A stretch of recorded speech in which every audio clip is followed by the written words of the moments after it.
From a spontaneously combustible studio in Championship City, Cleveland, Ohio. That is correct. Presented by Permanently Geek, this is Uncovered, the show where we compare original versions of songs and cover versions of those same songs and try to decide which of the two is better. So, under this piece of cloth is a song that has been selected by our staff here at Permanently Geek.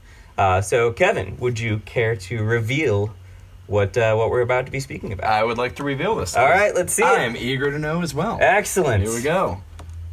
And reveal.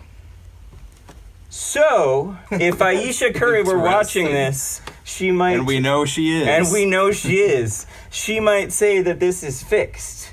Because the Turtles are a band from California. That guy specifically is from the Bay Area. Filter is from Cleveland. We're about to have a little matchup here to see which of the two is better. Wait, was this fixed? Yes. It was absolutely fixed. Now, I'm not going to say that it's going to be fixed in favor of the Cleveland team. But I guess we'll just have to see where the chips fall. This is just completely unbiased. Neither one of these bands will be getting a trophy. We just want to put that out there. All right, so shall we take a listen to both of these? Sure. Excellent. You're just going to hear short clips so that Aisha Curry won't tweet anything mean at us and Draymond Green won't kick us in the balls, and we'll be right back. Draymond Green actually already kicked me in the balls twice. Twice? Yeah. God, did he get suspended? No. It's fixed. It's all fixed. Right? All right, we'll be right back. I can't see me loving nobody but you for all my life. When you're with me, I can't see me loving nobody but you for all my life. When you're with me. And we are back. So... we've talked recently about the contrast between some of the songs that we've dealt with, and two of the biggest contenders so far had been 9 Inch Nails versus Johnny Cash, and Glenn Hansard? Yes, it was the Glenn Hansard and Justin Timberlake song that we specifically talked about that with. Yeah. But this one may take the cake for the greatest contrast stylistically and emotionally too. Like, it's in the conversation, that's for sure. So drastically different. I'm not actually that surprised that there was that much contrast. I had Neither not. am I. Though I knew that the fix was in as far as us pitting a California band versus a Cleveland band. I had specifically not listened to the Filter version because I didn't want to sort of bias myself ahead of time. So the Filter cover was for the soundtrack to The Great Gatsby. So given that it's a Baz Luhrmann film, there's no big surprise that music is a heavy focus of it. And also no surprise that it was a darker take on the song. I never actually saw that movie. I did not either. And I'll be honest, Baz Luhrmann. I don't know who he is. Yeah, he's the director. Fair enough. But music is always a big part of of his auteurship as a director. I'm not really surprised by the take either. I mean, just knowing Filter's style, they're a bit of a darker band known for like that industrial sound. Absolutely. And it's also interesting that the two biggest contrasts have come from 9 Inch Nails and a band that was spun off from 9 Inch Nails, because Richard Patrick, or as his friends call him, Dick Pat, I don't think they actually call him that, but I hope they do. That's what I call him. when you're chilling with Dick Pat, that's what you call him? Yeah. Wasn't that what Draymond Green got suspended for? But points. But he left 9 Inch Nails to start Filter, so that makes sense as well. Yeah. And also the only other cover that I know of that from Filter was a cover of the song "One" by Harry Nilsson. I was gonna bring that up. Mm-hmm. Off the X-Files soundtrack, so another soundtrack song. Is it Harry Nilsson? Yeah, he was the original. Oh. He was the one who wrote that. I did not know that. Mm-hmm. Fair enough. Yeah. I learned something new today. Cool. So, So again, like 2 soundtrack songs, and although the Harry Nilsson song was pretty dark to begin with, Filter took it even darker. So I mean, like it wasn't that dark, but it was Filter definitely. I think the contrast between those 2 songs is probably even more than this one was. But I went into this knowing that their take on one, and a darker, very different take on this song didn't surprise me that much. Absolutely, like he sort of went minor with some of the vocal melodies and the tempo contrast, like the really slow, methodical plodding verses, and then really kicking it up for the chorus. I thought was really effective, and the 2 modes, the primary modes that his voice operates in. The like really like quiet, dark, and just like full on screaming. Yeah. Like you can't imagine how he hasn't completely blown out his vocal cords at this point. Those 2 modes, like seeing the contrast, like that just drastic difference in vocal attack was pretty cool. You know what it reminds me a little bit of is, have you ever heard Perfect Circle's version of Imagine by John I Lennon? have. That's in the hopper, isn't it? I'm sure it's in the hopper. It's gotta be. It hasn't come up yet, but that's gonna happen eventually, I'm sure. But it kind of reminds me of that. How you take like a song that's in a major key, throw it in a minor key, make it a lot more moody, slow it down, and like that's kind of what Filter did this time. I'm not entirely sure that I believe that Richard Patrick believes that they could be that happy together. You know what? I'm not convinced. Despite what he's singing, I'm not really that sure. I'm hearing the words, but I'm not believing it in my heart.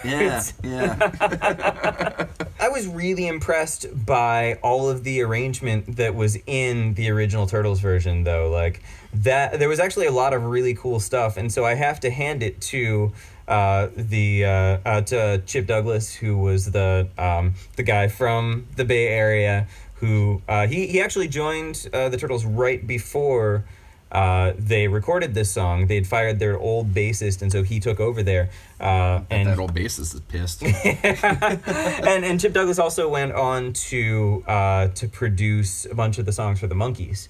And so he's, arrangement in this style is very much like his strong suit. Somebody did their research. I might have done just a touch.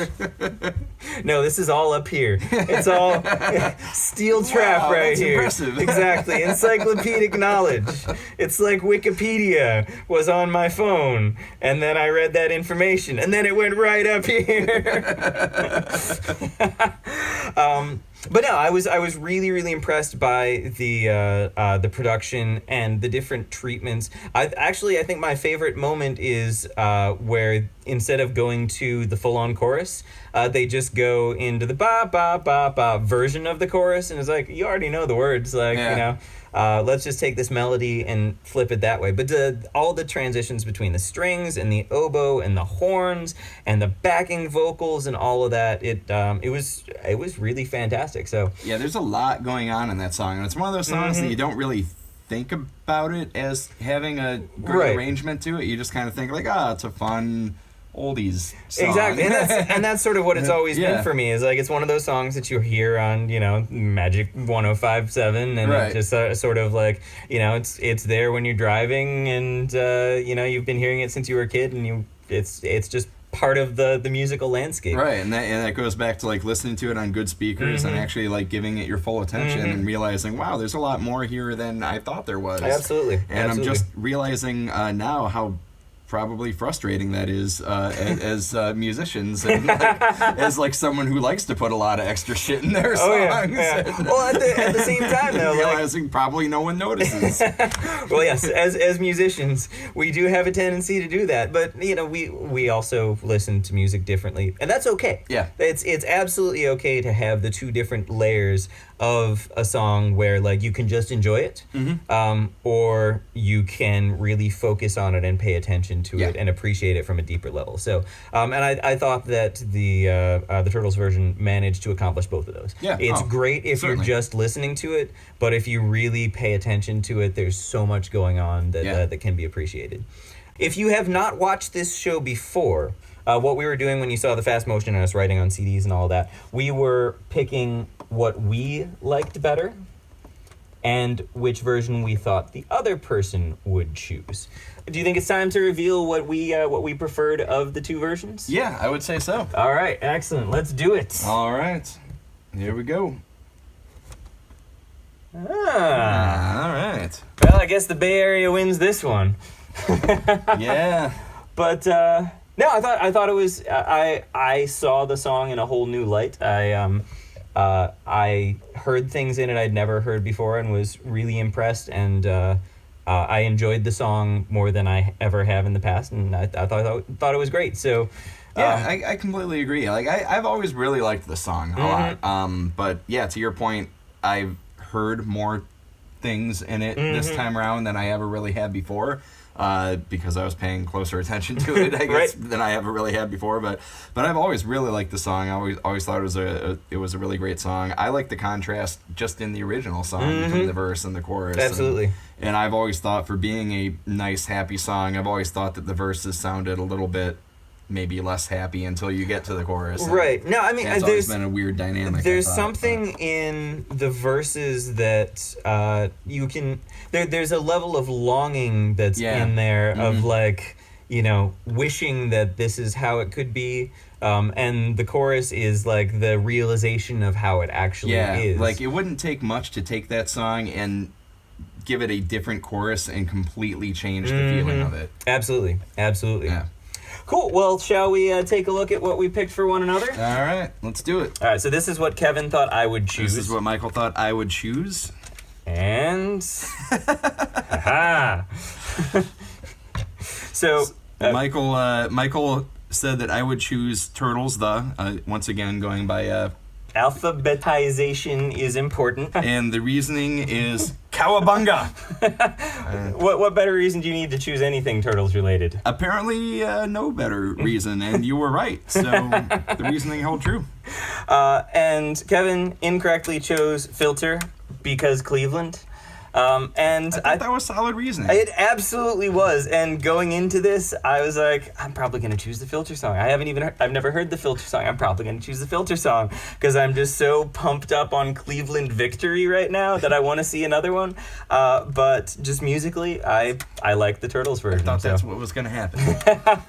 Well, most people thought that Cleveland weren't going to win the championship either. Hey, so that's true. So there you go. That's all right. Once again, no trophies are awarded for this. This wasn't really a true Cleveland versus this is song versus song, not song Cleveland versus song. Exactly. Yeah, whatever. Cleveland still has the title. We still have the title. Absolutely. Well, thank you guys so much for joining us on this championship edition of Uncovered. If you enjoyed what you saw, please subscribe to the Permanently Geek channel, which is where this show resides. And we will see you next week for more victory. That's right. All right. See you later.